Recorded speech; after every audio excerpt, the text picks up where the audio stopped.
I bought a whole set thinking that I could put them in my barn. My barn was big enough. Well, it turns out, as you can see, I can get the eye and I can get the Tiger Hawk, but I haven't figured out how to get the OWA fitted in here. So someday I'll figure that out, and that's what keeps me up at night, trying to figure that out.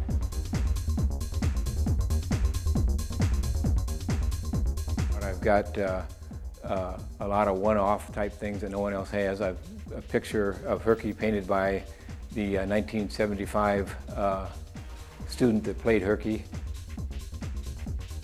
In 1989, I was named honorary letter winner and received the honorary letter ring. We call it the Corvette Mechanic Herky. This Herky resided in the Hall of Fame for that year of the celebration. One of the things I'd done for probably almost 30 years is collected homecoming buttons, and at one time I had paid my nephews to count my homecoming buttons, and I have somewhere in the area of 18,000 homecoming buttons. And I have two complete collections that I keep in my office and in my home, and then over the years I've helped other people fill out their collections.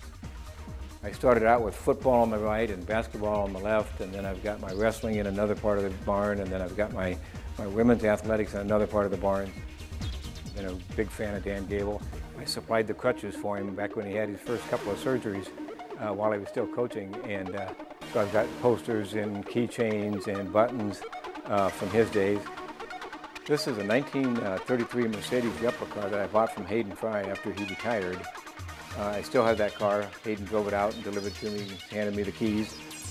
My wedding in 1984, where I had the Go Hawks on my shoes, and for years when I was traveling in my business, people would ask me about, you know, they wanted to see a picture of my wife, and I always showed them that picture there that shows the Go Hawks on my shoes.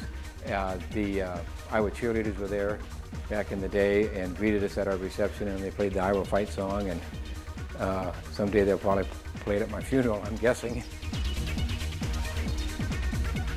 My wife accused me of being a hoarder, and there's lots of stories on TV about hoarders, but I just got things, and every time there was something unique, I felt like I needed to have that Hawkeye unique item. So it's just kind of, I'm a collector. I collect cars, I collect Hawkeye memorabilia.